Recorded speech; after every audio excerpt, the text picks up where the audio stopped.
ಇವತ್ತು ದೇಶದಲ್ಲಿ ಪ್ರಜಾಪ್ರಭುತ್ವದ ವಿರುದ್ಧ, ಅದರ ಸಿದ್ಧಾಂತದ ವಿರುದ್ಧ ಹೋಗ್ತಕ್ಕಂಥ ಒಂದು ಸರ್ಕಾರ ಇದೆ. ಮೋದಿಯವರ ಸರ್ಕಾರ ಕಳೆದ 12 ವರ್ಷ ಆಗಿದೆ. ಅವ್ರು ಬಂದಾಗ ಅಚ್ಚೇ ದಿನ ತೊಗೊಂಬರ್ತೀವಿ ಅಂತ ಹೇಳಿದ್ರು 12 ವರ್ಷದಿಂದ. ಇವತ್ತಿನ ಪರಿಸ್ಥಿತಿ ನೋಡಿದ್ರೆ ಎಲ್ಲ ಕಡೆ ದ್ವೇಷ, ಹಿಂಸಾತ್ಮಕ ಘಟನೆಗಳು ಮತ್ತು ಅರಾಜಕತೆ, ನಿರುದ್ಯೋಗ, ಎಲ್ಲ ಅನೇಕ ನೂರಾರು ಸಮಸ್ಯೆಗಳು ಮತ್ತು ದೇಶದಲ್ಲಿ ಐಕ್ಯತೆ ಮೂಡಿಸೋಕ್ಕಾಗಿಲ್ಲ. ದೇಶದಲ್ಲಿ ಒಂದು ಕೆಟ್ಟ ಒಂದು ವಾತಾವರಣ ನಿರ್ಮಾಣ ಆಗಿದೆ. ಇದೇ ಅವರ ಸಾಧನೆ. ಮತ್ತು ಎಲ್ಲ ಸಂಸ್ಥೆಗಳನ್ನು ಇವತ್ತು ತಮ್ಮ ವಶಕ್ಕೆ ತೆಗೆದುಕೊಂಡು ಸರ್ವಾಧಿಕಾರ ಧೋರಣೆ, ಚುನಾವಣಾ ಆಯೋಗ ಮತ್ತು ಎಲ್ಲ ನೀವು ಬೇರೆ ಬೇರೆ ಯಾವುದೇ ಒಂದು ಸರ್ಕಾರದ ಸಂಸ್ಥೆ ತಗೊಳ್ಳಿ, ಏನು ಪರಿಸ್ಥಿತಿ ಆಗಿದೆ ಮತ್ತು ಯಾರು ಅವ್ರ ವಿರುದ್ಧ ಮಾತಾಡ್ತಾರೆ, ಅವ್ರ ಪರಿಸ್ಥಿತಿ ಏನಾಗ್ತಾ ಇದೆ, ಅವ್ರ ಮೇಲೆ ಅವ್ರಿಗೆ ತೊಂದರೆ ಕೊಡೋದು, ಕೇಸ್ ಬುಕ್ ಮಾಡೋದು, ED, IT, CBI ದುರುಪಯೋಗ ಪಡಿಸ್ಕೊಳ್ಳೋದು, ರಾಜಕೀಯ ಪಕ್ಷಗಳನ್ನು ಹೊಡಿತಾ ಇರ್ತಕ್ಕಂಥದ್ದು, ಇವ್ರ ಮುಂದೆ ಇವ್ರಿಗೆ ಯಾರು ಏನು ಪ್ರಶ್ನೆನೇ ಕೇಳಬಾರ್ದು. ಇದು ಇವತ್ತು ದೇಶದ 12 ವರ್ಷದ ಸಾಧನೆ. ಇದು ಇವತ್ತು ಜನರ ಮಾತು ಕೂಡ ಕೇಳಕ್ಕೆ ತಯಾರಾಗಿಲ್ಲ. ಮಣಿಪುರಲ್ಲಿ ಏನಾಯಿತು ನಾವು ನೋಡೋದು, ತಿರುಗೂ ಕೂಡ ನೋಡಲಿಲ್ಲ ಪ್ರಧಾನಮಂತ್ರಿ. ಎಷ್ಟು ಜನ ಸತ್ತೋದ್ರು, ಏನೇನು ಅಲ್ಲಿ ಸಮಸ್ಯೆಗಳು ಬಂತು, ಎಷ್ಟು ದೊಡ್ಡ ಆತಂಕ ಪರಿಸ್ಥಿತಿ ಸೃಷ್ಟಿಯಾಯಿತು. ರೈತರು ಹೋರಾಟ 1 ವರ್ಷ ಮಾಡಿದ್ರು. ಚುನಾವಣೆ ಸೋಲ್ತೀವಿ ಅಂತ ಹೇಳಿ ಅದಕ್ಕೋಸ್ಕರ ಅವರು ಆ ಕಾನೂನನ್ನು ವಾಪಸ್ ತಗೊಂಡ್ರೆ ಹೊರತು ರೈತರ ವಿರುದ್ಧ ರೈತರುಗಳನ್ನೆಲ್ಲ ದೇಶದ್ರೋಹಿಗಳಂತ ಕರೆದ್ರು. ಅದೇ ರೀತಿ ಇವತ್ತು ದೆಹಲಿಯಲ್ಲಿ ಏನು ಪ್ರತಿಭಟನೆ ಮಾಡ್ತಾರೆ, ಅವರನ್ನು ಕೂಡ ದೇಶದ್ರೋಹಿಗಳು, ಇವರೇನೇನೋ ಅವ್ರ ಬಗ್ಗೆ ಕೆಟ್ಟದಾಗಿ ಮಾತಾಡೋದು, ಅವ್ರ ಜೊತೆ ಮಾತಾಡೋಕ್ಕೆ ತಯಾರಿಲ್ಲ. ಒಂದು ಸರ್ಕಾರ ಅಂತ ಹೇಳಿದ್ರೆ ಯಾರೋ ಹೋರಾಟ ಕೂತ್ಕೊಂಡಾಗ ಅವ್ರನ್ನ ಕರೆಸಬೇಕು, ಕೇಳಬೇಕು. ಮತ್ತು ಭಾಳ ಗಂಭೀರ ಸಮಸ್ಯೆ. ಅದಕ್ಕೆ ಇವತ್ತು ನಾವು ಚರ್ಚೆ ಇದೆ, ನೀವು ಅದನ್ನೆಲ್ಲ ಬಂದು ಕವರ್ ಮಾಡಿ.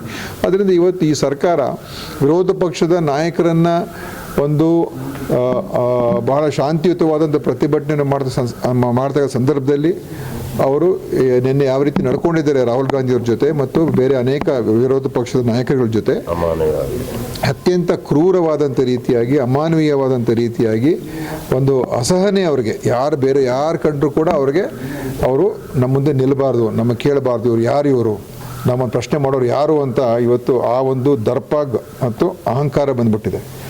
ಇವತ್ತು ದೇಶದ ಸಮಸ್ಯೆಗಳು ಅನೇಕ ಸಮಸ್ಯೆಗಳು ಇನ್ನೂ ಹೆಚ್ಚಾಗ್ತಾ ಇದೆ, ಉಲ್ಬಣ ಆಗ್ತಾ ಇದೆ. ಅದಕ್ಕೆ ಇವತ್ತು ಈ ಸರ್ಕಾರ ಹೋಗಬೇಕಾಗ್ತದೆ, ಅದು ಜನ ತೀರ್ಮಾನ ಮಾಡಬೇಕಾಗ್ತದೆ. ಆದರೆ ನ್ಯಾಯಕ್ಕೋಸ್ಕರ ನಮ್ಮ ಹೋರಾಟ ಮುಂದುವರಿತದೆ.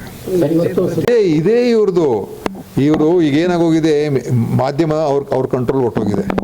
ಅವ್ರು ಏನು ಹೇಳಬೇಕು ಅದನ್ನು ಮಾಧ್ಯಮದಲ್ಲಿ ತೋರಿಸ್ತಾರೆ. ನಾನು ನೋಡಿದೆ ನೆನ್ನೆ TV ಚಾನೆಲ್ಗಳು ಯಾವ ರೀತಿಯಾಗಿ ಈ ಗೋಧಿ ಮೀಡಿಯಾ ಇದೆ, ನಂಬಕ್ಕೆ ಆಗಲ್ಲ ಈಗ ಅವ್ರನ್ನ. ಯಾಕಂದರೆ ಅವರು ಈಗ BJP ವಕ್ತಾರರ ಥರ ಆಗ್ಬಿಟ್ಟಿದ್ದಾರೆ ಗೋಧಿ ಮೀಡಿಯಾ.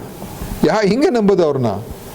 ಅವ್ರು ಏನು ಹೇಳ್ತಾರೆ ಅದನ್ನು ತೋರಿಸ್ತಾರೆ. ನೋಡಿ ಇವರೆಲ್ಲ ಯಾರೋ ಸೇರ್ಕೊಂಡ್ಬಿಟ್ಟಿದ್ದಾರೆ, ಇವರೆಲ್ಲ ದೇಶದ ವಿರುದ್ಧವಾಗಿ ಕೆಲಸ ಮಾಡ್ತಾ ಇದ್ದಾರೆ, ಸಂವಿಧಾನ ವಿರುದ್ಧವಾಗಿ ಕೆಲಸ ಮಾಡ್ತಾ ಇದ್ದಾರೆ, ಇವರೇ ಹಿಂಸಾತ್ಮಕ ಘಟನೆಗಳು ಇವರೇ ಕಾರಣ ಅಂತ ಹೇಳಿ ಆ ವಿದ್ಯಾರ್ಥಿಗಳ ಮೇಲೆ ನಿನ್ನೆ ನಾವು ನೋಡಿದು ಎಷ್ಟು ಜನ ಪಾಪ ಹೆಣ್ಮಕ್ಳ ಮೇಲೆ ಯಾವ ರೀತಿ ದೌರ್ಜನ್ಯ ಮಾಡಿದ್ದಾರೆ. ಮತ್ತು ಆ ಸೋನಮ್ ವಾಂಗ್ಚುಕ್ ಅವ್ರನ್ನ ಜೈಲ್ಗೂ ಕೂಡ ಹಾಕ್ಬಿಟ್ಟಿದ್ರು. ಇದು ಇವರ ಇದನ್ನು ಪ್ರಶ್ನೆ ಮಾಡಲ್ಲ ಗೋಧಿ ಮೀಡಿಯಾ. ಅವರನ್ನಂತೂ ಪ್ರಶ್ನೆ ಮಾಡೋದೇ ಇಲ್ಲ.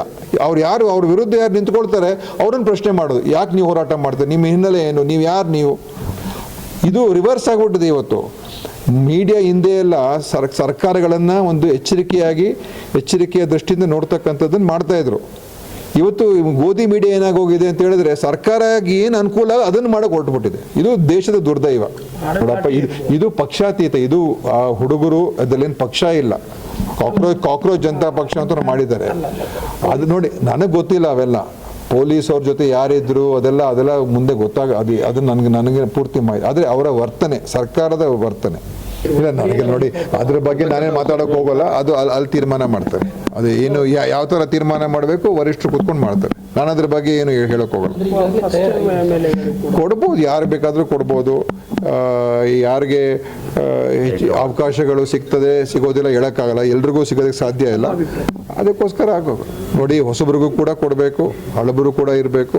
ಆದರೆ ಅದನ್ನು ಒಂದು ರೀತಿ ಯಾವ ರೀತಿ ಮಾಡಬೇಕು ನಮ್ಮ ವರಿಷ್ಠರು ಮಾಡ್ತಾರೆ.